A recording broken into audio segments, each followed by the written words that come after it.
ओम शांति पाल भाई। ओम शांति ईश्वर भाई। पाल भाई, हम 2 तारीख की आज मुरली रिवीजन कर रहे हैं। और कल भी पाल भाई पवित्रता के ऊपर मुरली थी बाबा की, क्योंकि बाबा ने बोला था पवित्र बने बिगर आप घर नहीं जा सकते। आज भी पूरी मुरली पवित्रता और अपवित्रता की बाबा ने बताया पूरा। तो आज बाबा बोलते हैं कि अब तुम्हारा निजी संस्कार पवित्रता है, क्योंकि हम जो ओरिजिनल स्वरूप है, आदि अनादि बोलते हैं ना बाबा, तो अनादि और आदि स्वरूप जो हमारा पवित्र है। 21 जन्म देवताएं भी पवित्र थे, और ओरिजिनल हम घर में जो परम धाम में रहती आत्मा वो भी पवित्र है। तो बाबा बोलते कि बाद में रावण ने आपको पतित बनाया, रावण के संग में आके तुम लोग पतित बने। तो बाबा बोलते कि फिर से पावन दुनिया का मालिक बनना है। तो इतना बड़ा बाबा ने जिम्मेवारी दी हमारे ऊपर कि पावन दुनिया का मालिक बनना भी है, बनाना भी, औरों को ही बनाना है। तो इस तरह पाल भाई फिर आजकल अशांति का कारण बाबा ने बताया है कि अशांति का कारण क्या है बाबा बोलते हैं, और उसका निवारण क्या हो सकता है। तो बाबा बोलते हैं अशांति का कारण ही अपवित्रता ही बताया बाबा ने। जो अपवित्रता है इसी के कारण लड़ाई झगड़े, दुनिया मारा मारी, ये सब कितने सारे क्रिमिनल आय, सिविल आय के कारण ये सब अशांति फैल रही दुनिया में। तो बाबा ने वही बोला, आपकी क्रिमिनल आय को खत्म करके सिविल आय बनो। बाबा बोलता है पवित्र बनो, तो पवित्र दुनिया के मालिक बनेंगे। बाबा बोलते हैं तो पवित्र दुनिया में तो क्रिमिनल आय नहीं रहेगी, वहाँ तो सिविल आय है। तो अभी से वो प्रैक्टिस करना है सिविल आय की। तो इस तरह पाल भाई बाबा ने बहुत सारी बातें समझाई आज पवित्रता के ऊपर। देवता पूरा चक्र भी बाबा ने बताया है। इसलिए बाबा बोलता है कि तुम माया के गुलाम नहीं बनना है। कई बार होता है ना, अंदर से तो अच्छे अच्छे संकल्प करते हैं कि आज से बना ऐसे जीवन जीऊंगा, बाबा की श्रीमत पे चलूंगा, लेकिन जो उस माहौल में चले जाते हैं ना, फिर वही उसके संस्कार के अधीन होके फिर माया के गुलाम बन जाते हैं, फिर उल्टे कर्म कर लेते हैं, फिर पश्चाताप करते रहते हैं, मन खाता रहता है। तो इसलिए बाबा ने बोला माया की गुलाम नहीं बनना है। बाबा ने आपको क्लियर नॉलेज दी है। उस नॉलेज के आधार से, योग के आधार से, जैसे बाबा ने कल बैटरी चार्ज की बात की थी ना, तो तभी बैटरी जब पावरफुल होगी, चार्ज होगी, तब आप माया की गुलाम नहीं बनोगे। तो इस तरह पाल भाई, तो मैं चाहता हूँ कि आप भी थोड़ा प्रकाश डालेंगे आज की मुरली पर। ओम शांति ईश्वर भाई। ओम शांति। जैसे आज बाबा ने कहा है आपके निजी संस्कार पवित्रता के। जी बिल्कुल। तो जब हम लोग सतयुग में होते हैं तो हमारा आत्मा भी पवित्र होता है, शरीर भी पवित्र होता है। जी बिल्कुल। फिर जब द्वापर युग शुरू होता है तब रावण की प्रवेशता होती है, अर्थात 5 विकार जब प्रवेश करते हैं तब फिर पतित बन जाते हैं। जब पतित बन जाते हैं फिर अब बाबा हमको पतित से पावन बनाने आया है, और पावन बना करके पावन दुनिया का मालिक बनाएगा। बिल्कुल बना रहा है, अर्थात फिर आत्मा और शरीर दोनों पवित्र बन जाएगा। जी। फिर बाबा ने आज कहा है माया का गुलाम नहीं बनना है। अशांति का कारण अपवित्रता है। बिल्कुल। आप बच्चे बाबा से वायदा करो, हम पवित्र दुनिया बनाएंगे, हम निर्विकारी दृष्टि रखेंगे। निर्विकारी दृष्टि माना सिविल आई, जो पक्का वादा करना है बाबा। विकारी दृष्टि माना तो वादा करके उस पर दृढ़ता भी चाहिए। हाँ, फिर उसको आगे जैसे कुछ बात ऐसी आती है उस टाइम वादा याद भी आना चाहिए व्यक्ति को। नहीं, मुझे गलत काम करना ही नहीं है, मन में ठान लिया, दृढ़ निश्चय कर लिया। जी जी। वादा कर लिया कि मुझे अपवित्र नहीं बनना है। जी। आज तो बाबा के समय में जो बात थी उसके हिसाब से बाबा ने मुरली चलाया है। भगवान बाप से वायदा करो, हम अपनी आंखें निर्विकारी रखेंगे, विकारी दृष्टि नहीं रखेंगे, अर्थात सिविल आई रखेंगे, क्रिमिनल आई नहीं रखेंगे। जी। बाबा ने कहा तो अशांति दूर हो सकती है। जी। तुम शांति स्थापन करने के निमित्त बने हुए बच्चे कभी अशांति नहीं फैला सकते। जी। अशांति कैसे होती है? अपवित्रता से, अर्थात अपवित्र नहीं बन सकते। तुम शांति स्थापन करने के निमित्त बच्चे अशांति नहीं फैला सकते, अर्थात अपवित्र नहीं बन सकते। जी। ब्रह्मचर्य व्रत का पालन करेंगे, मनसा वाचा कर्मणा भी पवित्र रहेंगे। जी। बाबा ने कहा तुम्हें शांत रहना है, माया के गुलाम नहीं बनना है। बाबा ने कहा माया के गुलाम बन के फिर पतित बनना चाहते हैं। जैसे पति पत्नी ज्ञान में चलते हैं, अबलाओं पर अत्याचार करते हैं, जो प्रतिज्ञा करते हैं हम पवित्र रहेंगे, फिर माया का वार करने से प्रतिज्ञा भूल जाते हैं। वही जैसे गृहस्थी में होते हैं पति पत्नी, यहाँ बाबा से मिलने आते हैं, प्रतिज्ञा करके जाते हैं, फिर घर में माताएं तो बेचारी कमजोर होती है। बाबा ने कहा जो भगवान से प्रतिज्ञा करते हैं वही जाकर के फिर प्रतिज्ञा तोड़ देते हैं, माया रावण से हार खा लेते हैं, क्रूर दृष्टि रखते हैं, इसलिए कहा जाता है अबलाओं पर अत्याचार करते हैं। बाबा ने आज बताया है पुरुष बलवान होते हैं, स्त्री निर्बल होती है, लड़ाई आदि में भी पुरुष जाते हैं क्योंकि बलवान है, स्त्री नाजुक होती है क्योंकि स्त्री का कर्तव्य ही अलग है, वह घर संभालती है, बच्चे पैदा करती है, पालना करती है, यह भी बाबा समझाते हैं। बाबा ने कहा कई तो ठग होते हैं सन्यासी लोग, बोलते हैं एक बच्चा तो चाहिए ही, तो ऐसे क्रिमिनल आई वाले ठग लोग ऐसा बोलते हैं। फिर आज बाबा ने कहा गीता का भगवान ने गीता सुनाया है और सुनाकर चले जाते हैं, और तुम बच्चे गीता के भगवान से ही गीता ज्ञान सुन रहे हो और राजयोग सीख रहे हो। हम लोग गीता के भगवान से ही गीता ज्ञान सुन रहे हैं और गीता का राजयोग सीख रहे हैं। अब बाबा ने कहा कलयुग में वे लोग तो लिखी हुई गीता पढ़कर कंठ कर फिर मनुष्यों को सुनाते रहते हैं। जी आज बाबा ने कहा है बाप कहते हैं तुमको राजयोग सिखाकर हम अपने घर चले जाते हैं, जिनको पढ़ाता हूँ वह फिर आकर अपनी प्रारब्ध भोगते हैं, अपनी कमाई करते हैं, नंबरवार पुरुषार्थ अनुसार धारणा कर फिर चले जाते हैं नई दुनिया में।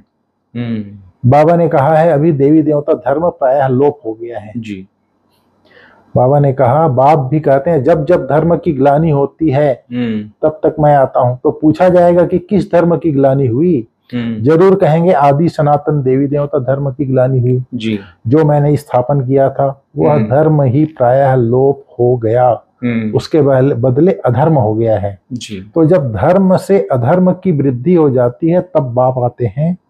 ऐसे नहीं कहेंगे कि धर्म की वृद्धि, धर्म तो प्रायः लोप हो गया है। जी बाबा ने कहा हमने पावन दुनिया स्थापन की थी, फिर वही पतित शूद्र बन गए हैं, अर्थात धर्म की ग्लानि हो गई है, उस धर्म की ग्लानि हो गई है।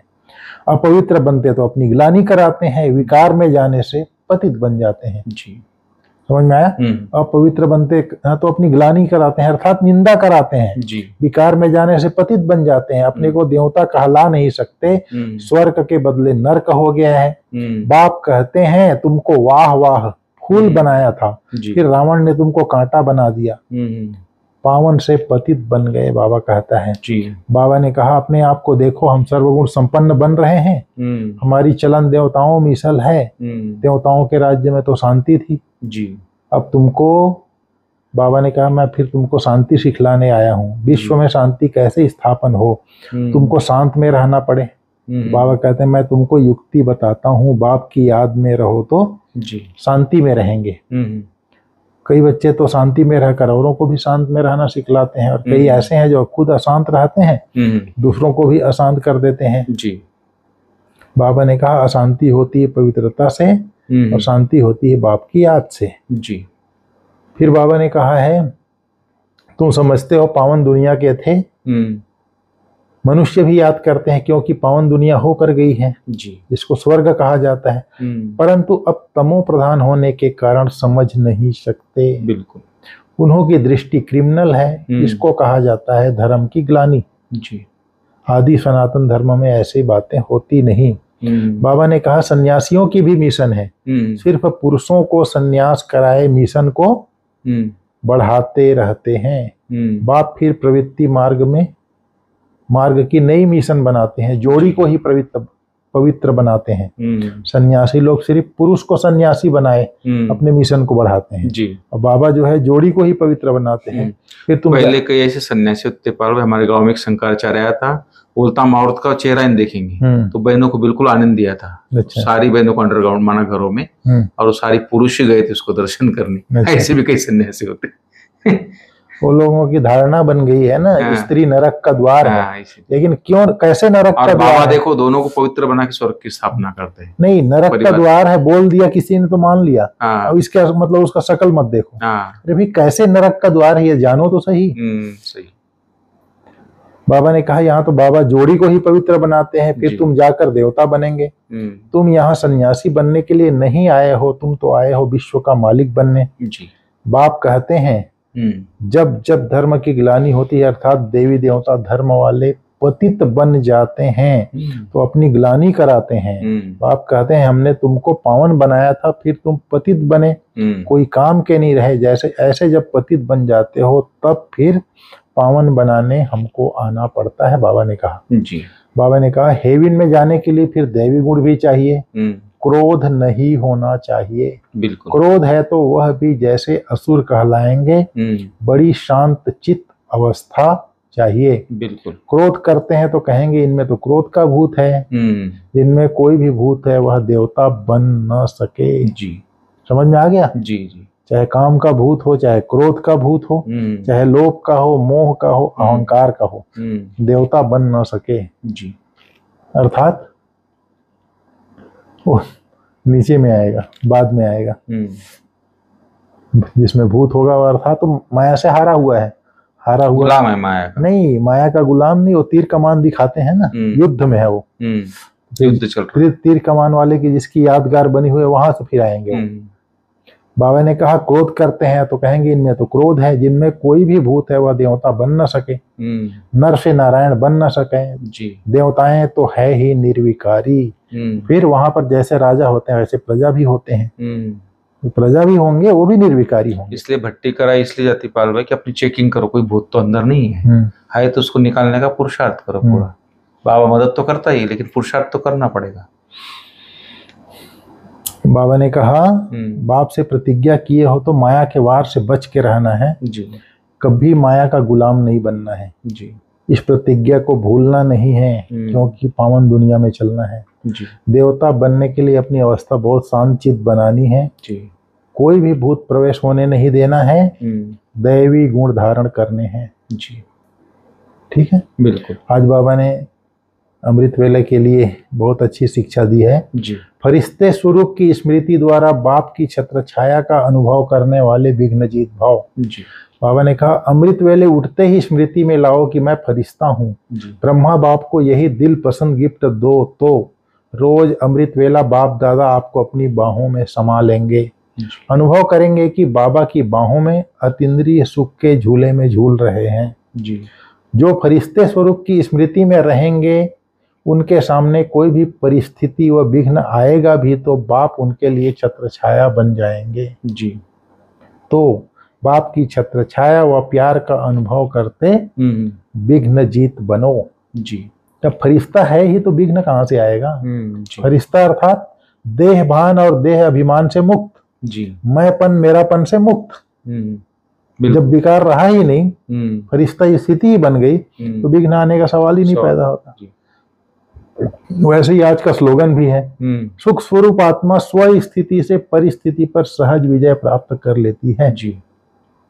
जब सुख का स्वरूप ही बन गया वो दुख का नाम निशान ही नहीं है, अर्थात स्व स्थिति श्रेष्ठ बन गई उसकी, तो परिस्थिति पर सहज विजय तो ऐसे ही पार कर लेगा। बिल्कुल। दुख की तो बात ही नहीं है, परिस्थिति की कोई बात ही नहीं रही। सुख स्वरूप बनना है, बाबा ने कहा सुख स्वरूप आत्मा स्व स्थिति से परिस्थिति पर सहज विजय प्राप्त कर लेती है। ओम शांति।